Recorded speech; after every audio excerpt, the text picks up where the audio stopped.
über die TÜV-Polizei, was ist erlaubt und was nicht.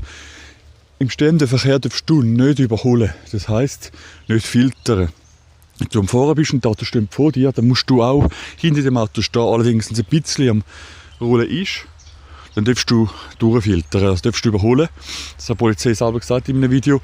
Dann, was wirklich nicht gut ist, dann nicht einfach irgendwo in ein Parkhaus reinfahren mit dem TÜV. Weil vielmals zeigt es Verbotstafel. Ich weiss, es ist scheiße, ich bin selber am TÜV-Fahrer, aber vielmals gibt es vom Parkhaus, wenn es nicht steht, gibt es vielmals auch Veloparkplätze und dann kannst du den TÜV auch dort anstellen.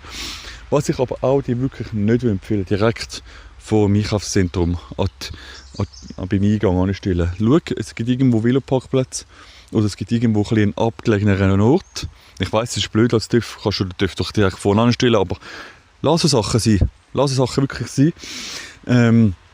Dann, was ich dir wirklich empfehlen will, hast du das Gefühl, ach komm, geil, ein kleines Gas aufreißen und ich fahre jetzt schnell, ich fahre jetzt 100, 120 anstatt 80. Da dürfen so Gespässe wirklich nicht machen. Wirklich nicht. Da dürfen so Gespässe nicht machen. Auch bei Kindern durchfahren und Ref-Bombs machen und so, lasst das sein, weil das ist wirklich, die Polizei hat da wirklich keine Freude.